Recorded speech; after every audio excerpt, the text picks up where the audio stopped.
Railway की तरफ से ग्रुप डी के पदों पे बहाली प्रक्रिया के लिए जो ऑनलाइन फॉर्म है ना उसको फिलअप किए जा रहे हैं। केवल आप 10वीं पास हैं तो फॉर्म को भर सकते हैं। फॉर्म भरने में जो है काफ़ी सारे समस्या आ रही है, जैसे कि ओटीपी नहीं आ रहा है या फिर कई सारे लोगों का जो है आरआरबी का सिलेक्शन करने में प्रॉब्लम हो रहा है, फोटो सिग्नेचर अपलोड नहीं हो रहा है, पेमेंट जो है सही से नहीं हो पा रहा है, जो भी पोस्ट का प्रीफरेंस है वो नहीं दे पा रहे हैं। तो इस वीडियो में जो है हमने सभी जानकारी आपको बताया हुआ है। वीडियो थोड़ा सा लंबा होने वाला है लेकिन सभी जानकारी हमने क्लियर बताया हुआ है कि इस सब का जो है समाधान क्या है और किस तरह से जो है फॉर्म को आपको भरना है। स्टेप बाय स्टेप जो है फॉर्म भरना बताएंगे और कहीं भी किसी प्रकार की कोई प्रॉब्लम हो रहा है उसकी सोल्यूशन भी हमने इस वीडियो में किया हुआ है। चलिए आज का वीडियो शुरू करते हैं। के लिए सबसे पहले इनके ऑफिशियल पोर्टल पे आएंगे। अगर आपको लिंक नहीं मिल रहा है तो आप शिक्षाबिंदु.com सर्च करेंगे तो फर्स्ट में देखेंगे शिक्षा बिंदु का जो ऑफिशियल वेबसाइट है देखने को मिलेगा। यहाँ से ओपन कर लीजिएगा। यहाँ पे लेटेस्ट जॉब में देखेंगे तो आपको मिल जाएगा रेलवे ग्रुप डी रिक्रूटमेंट 2025। इसको यहाँ से ओपन कर लीजिएगा। सभी जानकारी को आप पढ़ सकते हैं। ठीक है, लगभग 32,438 पदों पर भर्ती निकाली गई है। 10वीं पास है या फिर अपने ITI NSC से अप्रेंटिसशिप किया हुआ है तो भी फॉर्म को भर सकते हैं। 22 फरवरी तक जो है फॉर्म को भरे जाएंगे और 24 फरवरी तक जो है आप जो भी पेमेंट वगैरह है वो कर सकते हैं। बाकी यहाँ पे 25 फरवरी से लेकर जो है 6 मार्च 2025 के बीच में किसी प्रकार की गलती करते हैं तो करेक्शन कर सकते हैं। ठीक है, बाकी यहाँ पे एप्लीकेशन फी भी आप देख लेना। और इसके बाद नीचे आने के बाद यहाँ पे देखेंगे तो आपका जो है उम्र सीमा भी आपको देखने को मिलेगा। 18 से लेकर 36 साल के बीच में आपका उम्र होनी चाहिए, हालांकि एज में छूट भी मिल जाता है। नीचे आने के बाद यहाँ पे देखेंगे अप्लाई करने का लिंक मिलेगा, इस पर क्लिक करेंगे तो सीधे जो है अप्लाई वाला जो सेक्शन है ना यहाँ पे खुल के आ जाएगा आपके सामने। ठीक है, इस तरह से। अब यहाँ पे ध्यान रखिएगा, दो प्रकार के कैंडिडेट होते हैं। एक कैंडिडेट ऐसे हैं जो कि पहले किसी प्रकार की कोई भी रेलवे की भर्ती का फॉर्म भरे हुए हैं तो उनको जो है अकाउंट नया क्रिएट नहीं करना है, ऑलरेडी अकाउंट उनके पास है तो यहाँ पे लॉगिन करके फॉर्म को भरना है। लेकिन आप उस प्रकार के कैंडिडेट हैं, आपने जो है कभी भी रेलवे का कोई भी फॉर्म नहीं भरा हुआ है, पहली बार जो है फॉर्म भर रहे हैं तो आपको जो है अकाउंट यहाँ पे क्रिएट करना होगा। अब इस पर क्लिक करेंगे तो यहाँ पे सबसे पहले अपना जो नेशनलिटी है बताएंगे कि आप इंडियन है, भूटानी है, नेपाली है, क्या है वो आप बता सकते हैं। यहाँ पे अपना जो भी पर्सनल डिटेल्स है, जैसे कि आपका फुल नेम क्या है जो कि मैट्रिक के सर्टिफिकेट के अनुसार आपको डालना है और उसको यहाँ पे रीटाइप कर देना है, मतलब कि दोबारा आपको टाइप करना है चूंकि ये कन्फर्म हो जाए। अगर आपने मैट्रिक के बाद कभी भी नाम चेंज किया हुआ है तो यस करके जानकारी बता देना, नहीं चेंज किए हैं नो करेंगे। यहाँ पे जो भी मैट्रिक के सर्टिफिकेट है उस पर जो भी आपका डेट ऑफ बर्थ मेंशन है उसको कैलेंडर के माध्यम से चूज करेंगे। ठीक है, सबसे पहले यहाँ पे ईयर बताएंगे यहाँ पे, उसके बाद अपना जो भी यहाँ पे देखेंगे सन आपको देखने को मिलेगा, सॉरी आपको मंथ मिलेगा, फिर यहाँ पे डे मिलेगा। तो इस तरह से अपना जो डेट ऑफ बर्थ है वो सिलेक्ट कर लेना है और उसी डेट ऑफ बर्थ को यहाँ पे कंफर्म करेंगे, दोबारा सिलेक्ट करेंगे। अपना जेंडर बताएंगे, मेल फीमेल दोनों जो है फॉर्म को भर सकते हैं तो इसको फिर रीकंफर्म करेंगे। फादर का नेम यहाँ पे, मदर का नेम जो है टाइप करके दोबारा यहाँ पे री इंटर करेंगे। यहाँ पे कॉन्टेक्ट डिटेल्स में जैसे कि अपना जो मेल आईडी है वो डालेंगे। जनरेट ईमेल ओटीपी के बटन पर क्लिक करेंगे तो आपके ईमेल पे एक ओटीपी जाएगा, डालकर यहाँ पे वेरीफाई कर लेना है। मोबाइल नंबर यहाँ पे डालेंगे, जनरेट मोबाइल ओटीपी के बटन पर क्लिक करेंगे तो आपके नंबर पे एक ओटीपी जाएगा, ओटीपी डालकर यहाँ पे वेरीफाई कर लेंगे। देखिए आधार वेरिफिकेशन करते समय जो है काफ़ी सारे जो अभ्यर्थी हैं उनको दिक्कत हो रहा है। तो देखिए यहाँ पे क्या करना है कि सबसे पहले अपना जो आधार नंबर है उसको डालना है। तो यहाँ पे मैंने आधार नंबर को फिल कर दिया हुआ है, यहाँ पे आपको टिक करना है। ठीक है, टिक करने के बाद यहाँ पे आपको जनरेट आधार ओटीपी के बटन पे क्लिक करना है। तो यहाँ पे देखेंगे मेरे जो नंबर है ना वहाँ पे ओटीपी सेंड कर दे रहा है और मुझे जो है ओटीपी यहाँ पे मिल भी गया हुआ है। ठीक है, अगर आपको विश्वास नहीं है तो मैं स्क्रीनशॉट भी लगाऊंगा जिसमें डेट और समय भी आपको देखने को मिलेगा। साथ ही साथ यहाँ पे देख रहे हैं कि 6:47 PM में मैं फॉर्म को भर रहा हूँ और आप यहाँ पे डेट भी देख सकते हैं। एक बार रिफ्रेश करके आपको हम दिखा देते हैं। देखिए 14 फरवरी 2025 को फॉर्म को भर रहा हूँ 6:48 शाम को। ठीक है, और यहाँ पे देखेंगे तो ओटीपी आ रहा है, ओटीपी डालकर यहाँ पे हम वेरीफाई कर सकते हैं। आपको स्क्रीनशॉट भी हम दिखा देंगे। बाकी यहाँ पे क्या करना है कि एक पासवर्ड आपको क्रिएट करना है। तो मान लीजिए जो भी पासवर्ड आपको अच्छा लगे वो डाल दीजिएगा, उसी पासवर्ड को यहाँ पे कंफर्म करिएगा। आई एम नॉट रोबोट के बटन पर क्लिक करेंगे और यहाँ पे प्रीव्यू आपको करना है। तो प्रीव्यू करने के बाद क्या होगा कि आपने जो भी जानकारी फिल आउट किया हुआ है वो सभी जानकारी आपको देखने को मिलेगा, जिसको चेकआउट कर लेना और फिर यहाँ पे इसको अपडेट कर देना, सबमिट कर देना। तो आपका जो रजिस्ट्रेशन है यहाँ पे कंप्लीट हो जाएगा। कई बार ओटीपी जाने में प्रॉब्लम हो रहा है तो आप उसमें कुछ नहीं कर सकते हैं। आधार का जो वेबसाइट है वहाँ पे कुछ प्रॉब्लम हो सकता है तो थोड़ा सा वेट करके शाम को या सुबह में ट्राई करिएगा, कहीं ना कहीं आपका जो ओटीपी है वो आने लगेगा, वेरिफिकेशन होना कंप्लीट होने लगेगा। ठीक है, तो इस तरह से अपना जो रजिस्ट्रेशन है उसको कंप्लीट कर लेना है। कैसे भरना है उसकी सभी जानकारी हमने आगे बताया हुआ है, लेकिन उससे पहले अगर मान लीजिए रेलवे ग्रुप डी का जो टेस्ट सीरीज है लगाना चाहते हैं तो आपके लिए जो है परीक्षा मार्ग एक बहुत ही बढ़िया टेस्ट सीरीज लेकर आया हुआ है। 99 रुपये में जो है 99 आपको सेट टेस्ट सीरीज यहाँ पे मिलने वाला है, और जो भी प्रीवियस ईयर क्वेश्चन है ना उसका ही टेस्ट आप लगा पाएंगे, क्योंकि आप सभी जानते ही हैं कि आप पढ़ाई किए हुए हैं, पढ़ रहे हैं, लेकिन टेस्ट सीरीज जो है बहुत ज़्यादा जरूरी होता है। इससे क्या होता है कि आपका जो है अनुभव अच्छा होता है और कहीं ना कहीं एग्जाम आप क्रैक कर पाते हैं। तो मात्र जो है 1 रुपया में एक जो है टेस्ट सीरीज आपको पढ़ने वाला है। इसको आप बड़ी आसानी से परीक्षा मार्ग का जो मोबाइल एप्लीकेशन है, जैसे कि हमने डिस्क्रिप्शन बॉक्स में लिंक दिया हुआ है, क्लिक करेंगे तो ये वाला एप्लीकेशन आपको इंस्टॉल करना होगा। इंस्टॉल करने के बाद आपके सामने कुछ इस तरह से इंटरफेस आएगा। यहाँ पे न्यू यूजर के बटन पर क्लिक करके सबसे पहले अपना जो भी नाम, mobile number, email ID, state, city, password है डालकर जो है यहाँ पे अकाउंट क्रिएट करना होगा। फिर यहाँ पे जो है आपको मोबाइल नंबर, पासवर्ड से लॉगिन करना होगा। ठीक है, लॉगिन करने के बाद जो भी इनका टेस्ट सीरीज है उसको आप 99 रुपये में जो है परचेज करके लगा सकते हैं और अपना जो भी तैयारी है उसको बहुत ज़्यादा मजबूत कर सकते हैं, क्योंकि जो भी प्रीवियस ईयर क्वेश्चन है ना उसका ही टेस्ट सीरीज कराए जा रहे हैं, जिसके माध्यम से कहीं ना कहीं आप देख पाएंगे कि आपका जो है स्कोर कितना हो रहा है। तो एक बार इसको चेकआउट जरूर कर लीजिएगा, आपके लिए कहीं ना कहीं बहुत ही अच्छा साबित हो सकता है।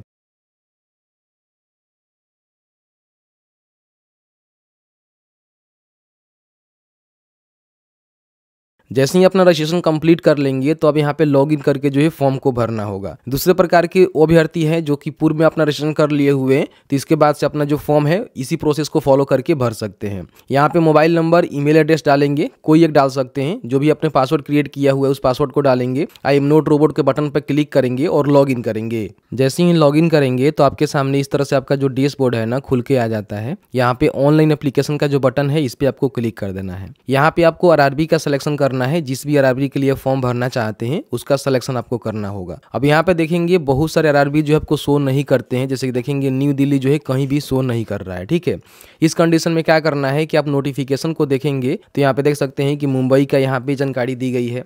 फिर यहाँ पे नीचे आएंगे तो जयपुर का दिया गया है। ठीक है, उसके बाद यहाँ पे हुबली का आपको देखने को मिलेगा, यहाँ पे जबलपुर का देखने को मिलेगा, फिर यहाँ पे देखेंगे भुवनेश्वर का आपको देखने को मिलेगा, बिलासपुर का यहाँ पे देखने को मिलेगा, न्यू दिल्ली का देखिए यहाँ पे जानकारी दिया गया है, लेकिन अगर आप यहाँ पे देखेंगे तो कहीं भी न्यू दिल्ली आपको देखने को नहीं मिलेगा। ठीक है, तो बताएंगे कैसे इसका फॉर्म भरा जाता है। फिर यहाँ पे देखेंगे तो मान लीजिए यहाँ पे देखिए चेन्नई का है यहाँ पे। ठीक है, उसके बाद यहाँ पे गोरखपुर का देखेंगे, यहाँ पे गुवाहाटी का आपको देखने को मिल जाएगा। फिर नीचे आएंगे तो कोलकाता का यहाँ पे देखने को मिलेगा, मुंबई का यहाँ पे है। ठीक है, उसके बाद ये देखिए यहाँ पे हाजीपुर का जो दिया गया है बिहार में। ठीक है, लेकिन यहाँ पे आएंगे तो देखेंगे हाजीपुर कहीं भी आपको देखने को नहीं मिलेगा। आप खोज लीजिएगा, कहीं भी आपको देखने को नहीं मिलेगा।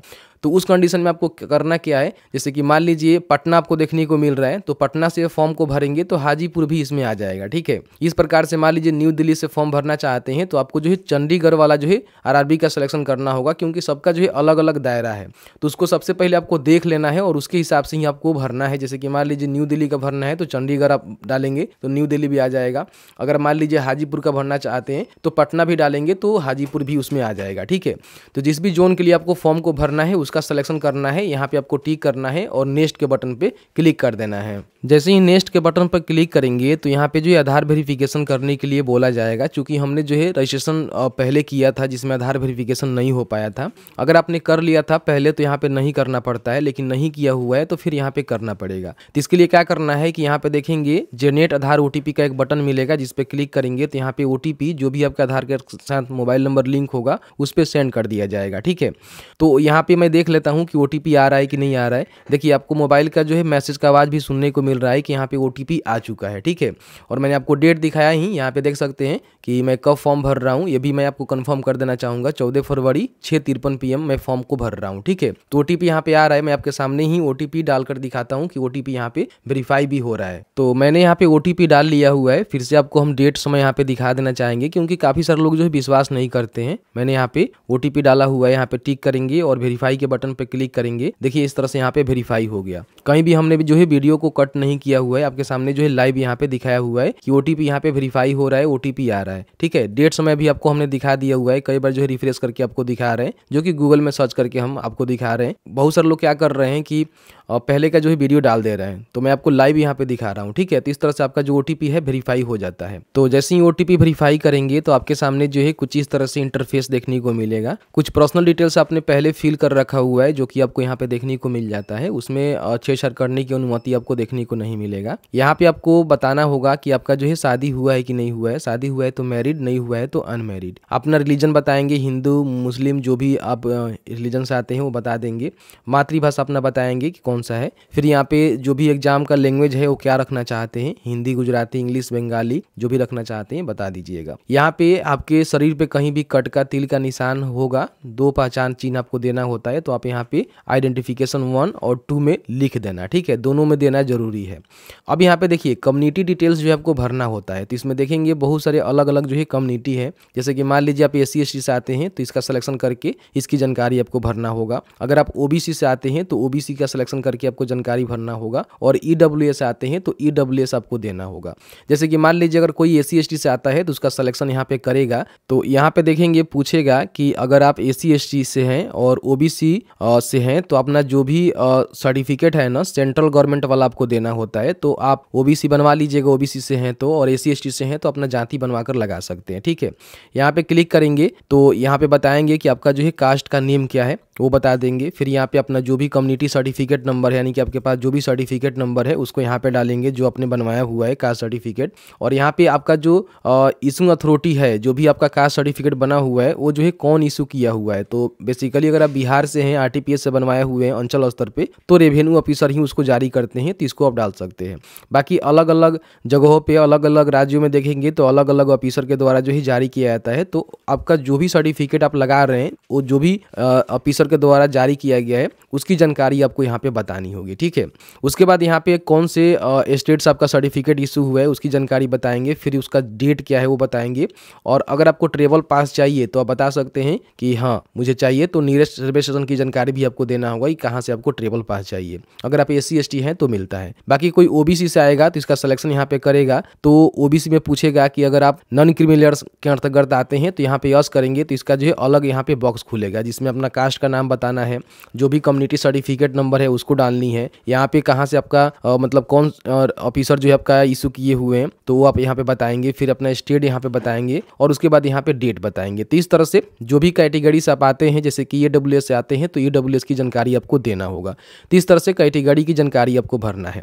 यहाँ पे जो भी अपना पोस्टल एड्रेस है, जैसे कि परमानेंट, प्रेजेंट, वो आपको भरना होता है। पूर्व में आपने किसी प्रकार की भर्ती के लिए फॉर्म को भरा होगा तो एड्रेस यहाँ पे ऑटोमेटिकली फिल रहता है। ये सारे जानकारी फिल रहते हैं, आपको फिल नहीं करना पड़ता है। लेकिन नए सिरे से फॉर्म को भरेंगे तो कहीं ना कहीं अपना जो भी एड्रेस यहाँ पे भर दीजिएगा और दोनों सेम है तो यहाँ पे टिक करिएगा। मैंने ब्लर कर रखा हुआ है सिक्योरिटी पर्पज को लेकर। उसके बाद यहाँ पे क्या करना है कि सेव करना है और सेव करने के बाद यहाँ पे नेक्स्ट का बटन मिलेगा, इस पे आपको क्लिक कर देना है। अब यहाँ पे मान लीजिए अगर आप एक सर्विसमैन है तो यहाँ पे बता सकते हैं, यस करेंगे तो आपको जानकारी देना होगा कि आप जो है कौन से मतलब फोर्स में जो अपना सेवा दिए हुए हैं, रैंक आपका क्या था, और बता सकते हैं पूरी जानकारी। नहीं है तो यहाँ पे सीधे आप नो कर दीजिएगा। अगर आप विकलांग हैं तो यहाँ पे यस करेंगे तो पूछेगा किस प्रकार का विकलांगता है, उसका सब कैटेगरी क्या है, परसेंटेज क्या है, नेचर ऑफ डिसेबिलिटी क्या है, और कब से लेकर जो है कब तक की डेट आपको देखने को मिलेगा। UDID कार्ड है तो वो दे सकते हैं, और सर्टिफिकेट आपका जो इशू हुआ है उसकी डेट आप यहाँ पे दे देंगे। नहीं है तो नो करेंगे, ठीक है।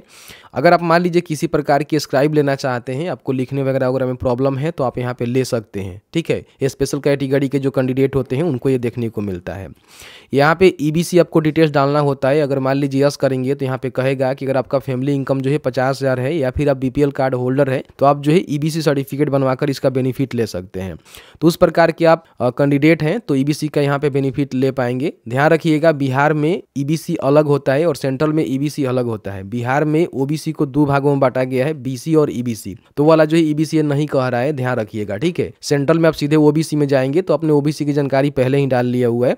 यहाँ पे EBC में वो आएंगे जो 50,000 से कम आय वाले हैं या फिर BPL कार्ड होल्डर है, उनका सर्टिफिकेट अलग से बनता है। तो अगर आप हैं तो यस करेंगे, नहीं तो यहाँ पे नो करेंगे।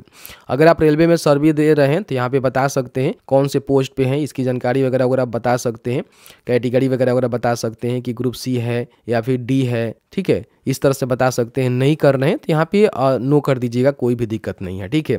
उसके बाद यहाँ पे मान लीजिए अगर आप करंट में कहीं काम करते हैं, जैसे कि मान लीजिए आप सेंट्रल गवर्नमेंट में, स्टेट गवर्नमेंट में या फिर PSU में काम करते हैं तो बता सकते हैं, नहीं तो छोड़ दीजिएगा। अगर मान लीजिए यहाँ पे आपने अप्रेंटिसशिप किया हुआ है NSC वाला, तो आप यहाँ पे यस करके उसकी जो भी जानकारी है भर सकते हैं। आपने नहीं किया हुआ है तो छोड़ दीजिएगा, कोई भी दिक्कत नहीं है, ठीक है।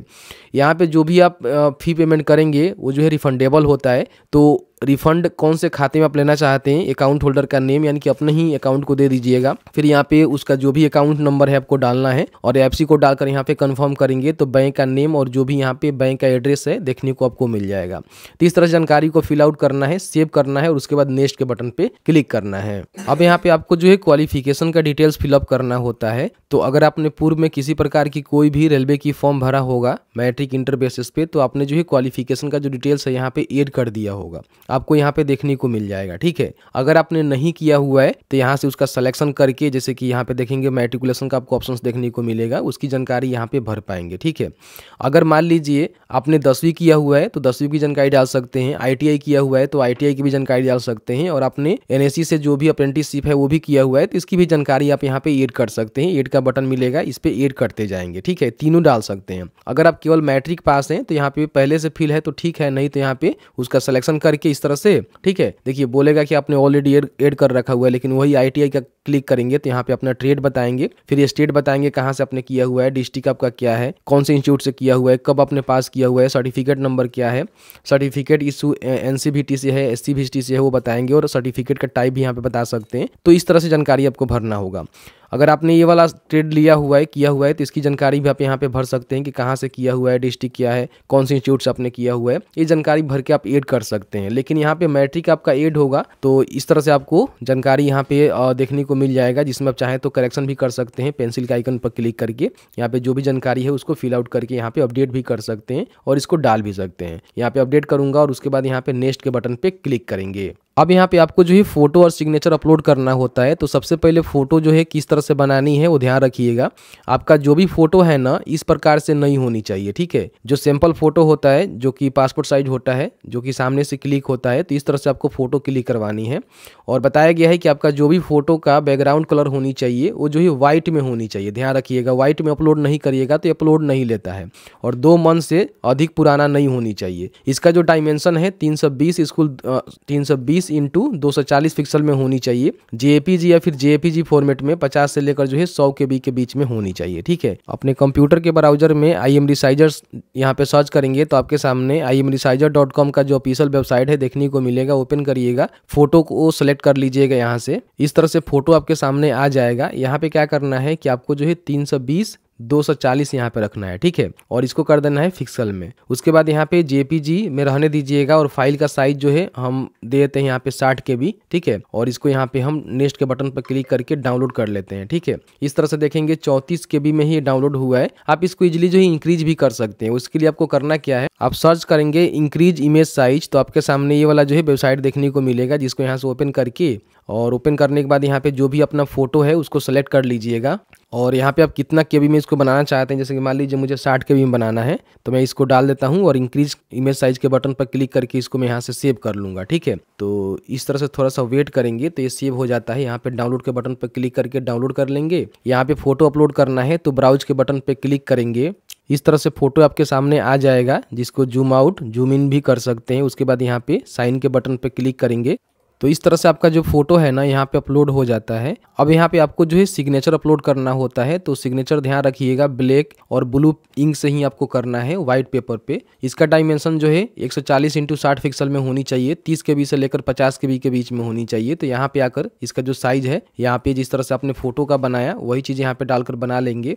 और अगर छोटा KB में होता है तो आप यहाँ पे इसको आकर इंक्रीज कर लेंगे इस वाले वेबसाइट के माध्यम से, ठीक है। इंक्रीज करने के बाद यहाँ पे इसको अपलोड कर देंगे, अपलोड हो जाएगा। फिर यहाँ पे सेव करेंगे, नेक्स्ट के बटन पे क्लिक करेंगे। अब यहाँ पे जो भी पोस्ट है ना उसका प्रेफरेंस आपको देना है कि कौन से पोस्ट को आप फर्स्ट में प्रेफरेंस देना चाहते हैं और किसको सेकेंड, थर्ड या फिर उसके नीचे देना चाहते हैं।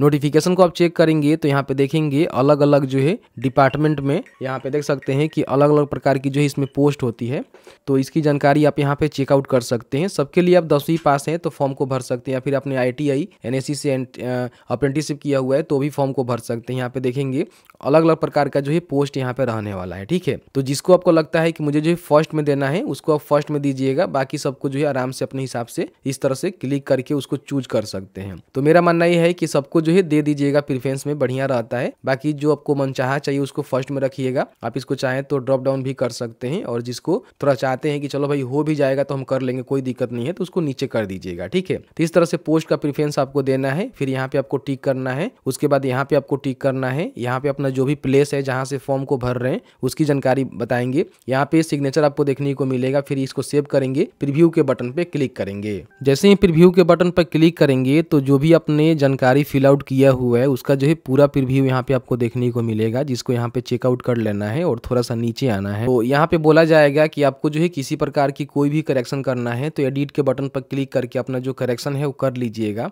आपको लगता है कि सभी जानकारी सही है तो यहाँ पे आपको टिक करना है कि मेरी सभी जानकारी सही है। उसके बाद यहाँ पे क्या करना है कि सबमिट का जो बटन मिलेगा ना इस पे आपको क्लिक कर देना है। आपसे पूछेगा कि क्या आप श्योर हैं, फॉर्म को सबमिट करना चाहते हैं। सबमिट करने के बाद जो है अभी किसी प्रकार की आप करेक्शन नहीं कर सकते हैं, तो आपको जो यहाँ पे सबमिट के बटन पे क्लिक करना है। जैसे ही सबमिट करेंगे तो अब यहाँ पे आपको जो है पेमेंट करना है। तो मेरे कंडीशन में जो है 250 रुपये का पेमेंट करना पड़ रहा है। आपके कंडीशन में हो सकता है कि 500 रुपये करना पड़े। तो जो भी आपका पेमेंट है उसको करने के लिए पे विथ SBI e-पे के बटन आपको देखने को मिलेगा, इस पे आपको क्लिक कर देना है।